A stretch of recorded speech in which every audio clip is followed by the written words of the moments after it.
Warahmatullahi wabarakatuh.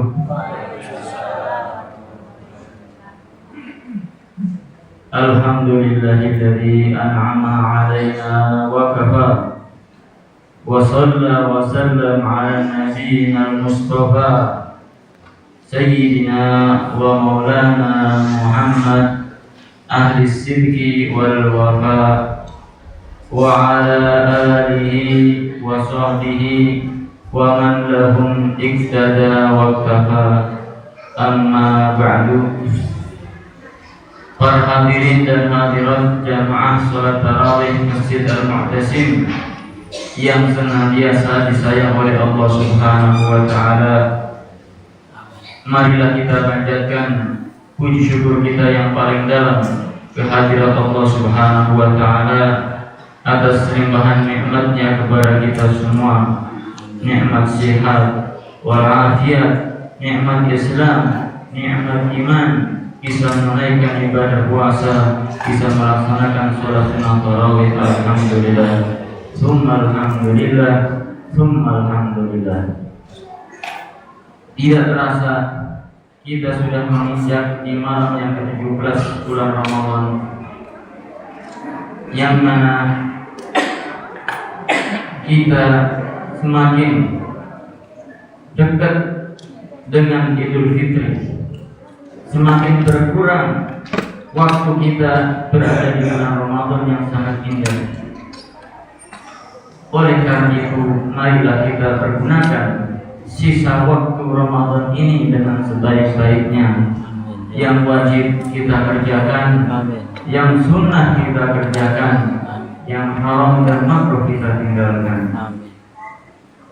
Bertepatan pada malam hari ini, malam 17 Ramadan, yaitu zaman dahulu pada zaman Rasulullah terjadi yang disebut dengan nuzulul Quran, yaitu diturunkannya Al-Quran oleh Allah Subhanahu wa taala dari Lauhul Mahfuz ke Baitul Izzah 30 juz.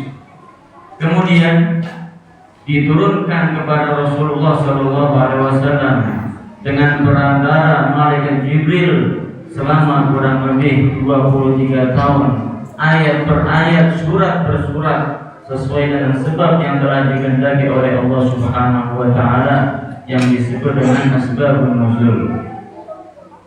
Yang mana dengan diturunkannya Al-Quran, surat Al-Alaq, Iqra bismi rabbikal ladzi khalaq, maka ini berarti pelantikan Nabi Muhammad SAW menjadi seorang nabi dan seorang rasul, diberi bekal oleh Allah Subhanahu wa taala kitab yang sangat mulia, kitab yang sangat suci, kitab yang sangat kompleks isinya.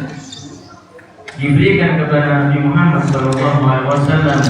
Inilah mukjizat terbesar Nabi Muhammad SAW. Setiap surat dari Al-Quran mukjizat, setiap ayat dari Al-Quran adalah mukjizat dari Rasulullah SAW. Dalam satu mukjizat Al-Quran terdapat banyak ribuan mukjizat-mukjizat yang lain. Beruntung Bapak Ibu sekalian, kita menjadi umatnya Nabi Muhammad SAW. Al-Quran diberikan kepada Rasulullah, kita juga mendapatkan bagian daripada kesucian Al-Quran tersebut, keindahan Al-Quran tersebut. Al-Quran adalah kitabullah yang akan dijaga oleh Allah Subhanahu wa taala nanti sampai hari kiamat. Berbeda dengan kitab-kitab yang lain, kitab Taurat, kitab Zabur, kitab Injil dulu pernah diturunkan oleh Allah kepada nabi-nabi tertentu, akan tetapi oleh pengikutnya dirubah. Banyak tangan-tangan jahil, orang-orang para pemuka agama mereka merubah kitab-kitab Allah sesuai dengan hawa nafsu mereka. Akan tetapi ini Al-Quran, kitabnya Allah, Al-Quran yang diturunkan kepada Nabi Muhammad, akan dijaga oleh Allah Subhanahu wa taala sampai hari kiamat. Yang kita baca Bapak Ibu sekalian, ini adalah yang telah diturunkan oleh Allah kepada Nabi Muhammad sallallahu alaihi wasallam, "Inna nahnu nazzalna dzikra wa inna lahu lahafizun." Sesungguhnya kami, kata Allah, yang telah menurunkan Al-Quran, dan kamilah yang akan menjaga Al-Quran sampai hari kiamat, tidak akan ada perubahan.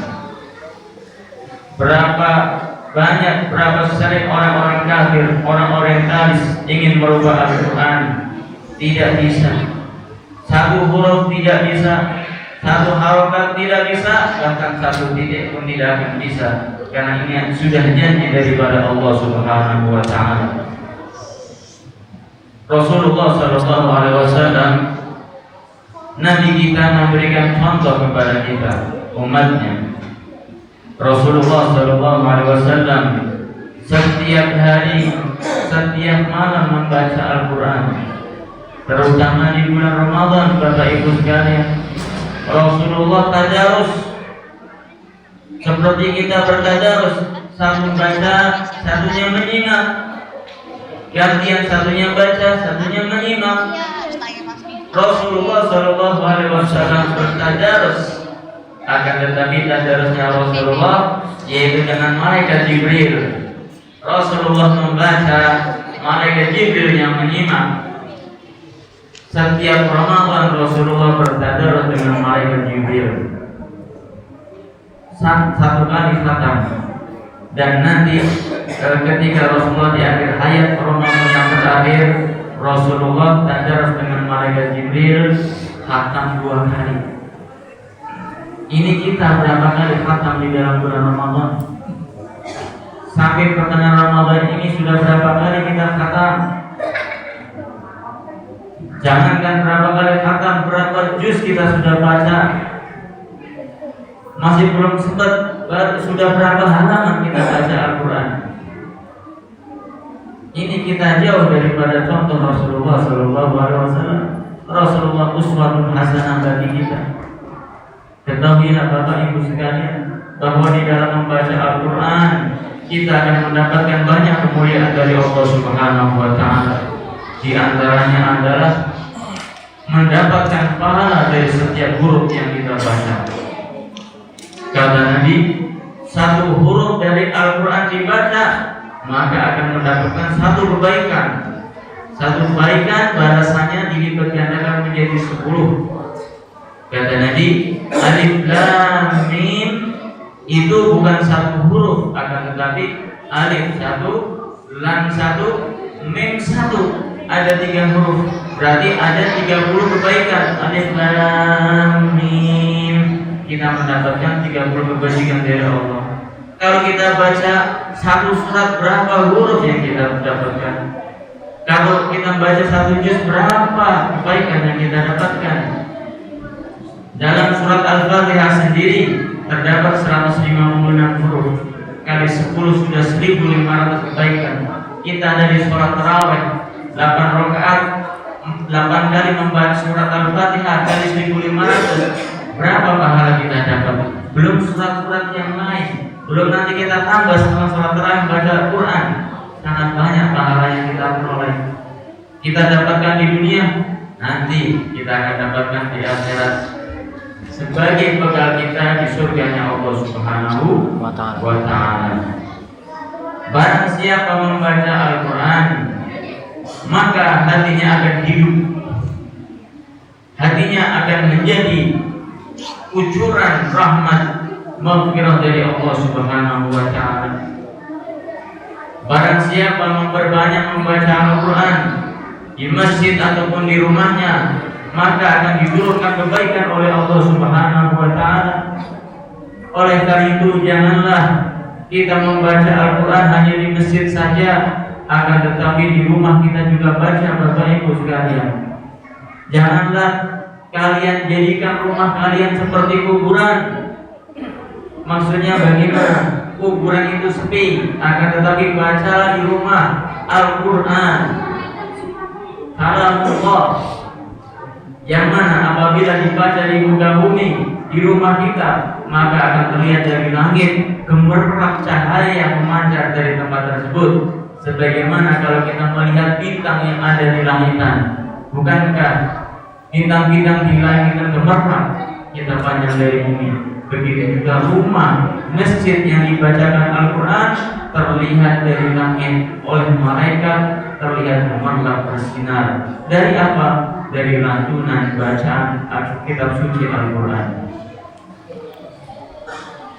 Barang siapa membaca Al-Quran, maka dia akan dijauhkan dari godaan syaitan.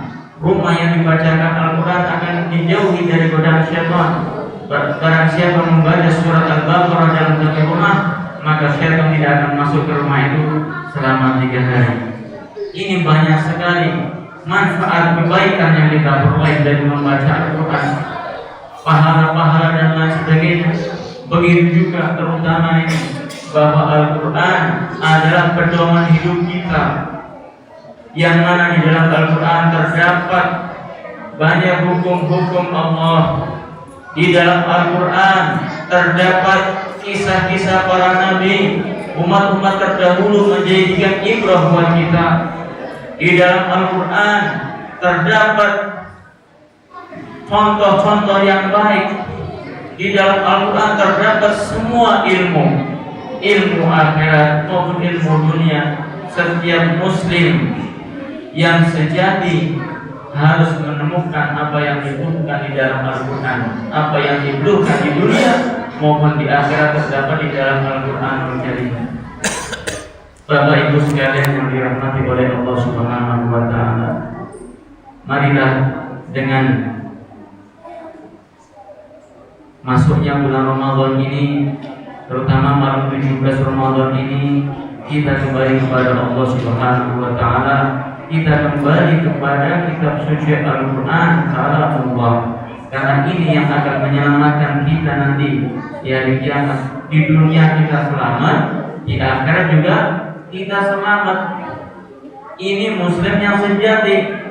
Akan tetapi sungguh ironis Bapak Ibu, Al-Quran berapa kali kita baca sehari? Kadang sehari sekali, kadang seminggu sekali. Tapi berapa kali kita baca Quran? Pagi kita baca Suara Merdeka, siangnya kita baca Republika. Quran kita baca, Quran kita tinggalkan. Berapa kali kita membuka HP? Quran berapa kali sehari? Baca Quran bisa dihitung. Membuka HP sehari tidak bisa kita hitung. Membuka WhatsApp, mengirim WhatsApp broadcast, kelihatannya Masya Allah, broadcastnya luar biasa, faidah ilmu, ada Al-Quran, ada hadis.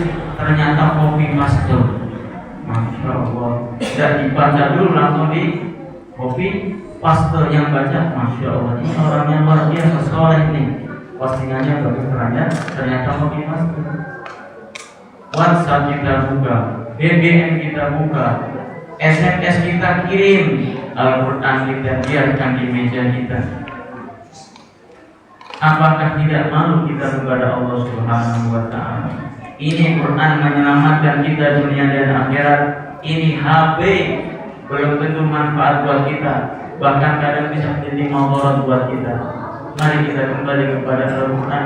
Boleh, bukan berarti dilarang menggunakan fasilitas teknologi zaman sekarang, akan tetapi jangan sampai mengalahkan apa yang telah diberikan oleh Allah Subhanahu wa Ta'ala kepada kita, Al-Quranul Karim. Kita baca setiap hari, kita baca kalau kita setiap sholat 1 halaman minimal. Tidak hanya di bulan Ramadan saja, akan tetapi di luar Ramadan pun kita juga membaca Al-Quran. Baiklah, ini kalau Ramadan Masya Allah masjid tadarus. Habis tarawih tadarus sampai jam berapa? 11:30. Habis subuh tadarus sampai jam berapa? 5:30. Lebaran hari kedua masjidnya kosong, Masya Allah. Di rumah pada ngapain? Pada tidur. Kalau malam sudah pada tidur, pada nonton televisi. Al-Qurannya kemana? Sudah masuk kaji Pak Ustaz. Bukanya kapan? Nanti tanggal 30 Sya'ban tahun berikutnya. La haula wala quwwata illa billah. Nilai-nilai yang kita dapatkan di dalam Ramadan ini kita bawa, mari Bapak Ibu sekalian. Ini bulan Ramadan, bulan training buat kita untuk menembus 11 bulan ke depan. Kita di training. Hasil trainingnya apa? Di akhir Ramadan kita bawa selama 11 bulan. Jangan tutup bulan Lebaran kita tutup semua. Trainingnya hilang, kembali kepada keadaan seperti semula. Ini termasuk orang yang lebih tidak ada kemajuan. Ramadan baik, setelah Ramadan kita perbaiki kegiatan-kegiatan kita, perilaku kita. Ini semoga bisa menjadikan panutan buat kita, petunjuk buat kita semua. Bapak Ibu sekalian yang dimuliakan oleh Allah Subhanahu wa taala, terakhir bahwa di dalam membaca Al-Qur'an kita tidak perlu terburu-buru, cepat-cepat khatam, akan tetapi kita baca ayat per ayat, kita pahami makna daripada Al-Quran, lafaz per lafaz, ayat per ayat, surat per surat. Kita harus memahami. Membaca saja oke lah, dapat pahala, akan kamu masih kurang. Nilai-nilainya harus kita pahami. Kemudian kita praktekkan seperti kata Al-Imam Hasan Al-Basri.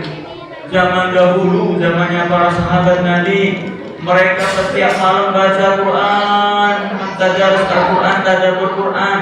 Siang harinya dilaksanakan itu Al-Quran, praktekin. Dipahami maknanya, kemudian dilaksanakan nilai-nilainya. Ini muslim yang sejati. Ini adalah firman Allah, kalam Allah yang akan menjadi petunjuk buat kita, yang akan menjadi bekal dan samu kita di dunia maupun di alam kubur maupun di alam akhirat nanti di surganya Allah Subhanahu wa taala. Semoga kita menjadi orang-orang yang ahli Al-Quran, ahli membaca Al-Quran, bisa menghafal Al-Quran, bisa memahami makna daripada makna Al-Quran, sehingga kita bisa melaksanakan apa yang terdapat di dalam Al-Quran. Kita jadikan bahwa Al-Quran adalah imam kita. Barang siapa Al-Quran dijadikan imamnya, maka akan dikirim, diantar ke surga. Barang siapa Al-Quran ditaruh di belakangnya, maka dia akan dikirim ke neraka. Semoga Al-Quran menjadi imam kita, menjadi petunjuk kita. Semoga kita dan keluarga kita, anak-anak kita dijadikan insan yang Qur'ani, yang di dalam hatinya terpakai Al-Quran Al-Karim, firman Allah Subhanahu wa taala. Semoga Allah Subhanahu wa taala mengumpulkan kita nanti di akhirat dengan ahli-ahli Quran, sebagaimana Dia Allah mengumpulkan kita di dalam masjid yang dibacakan Al-Quran Al-Karim. Wassalamualaikum warahmatullahi wabarakatuh. Walhamdulillahirabbil alamin. Bapak Ibu sekalian, itu yang bisa saya sampaikan, mudah-mudahan bisa bermanfaat. Wabillahi taufiq wal hidayah. Wassalamualaikum warahmatullahi wabarakatuh.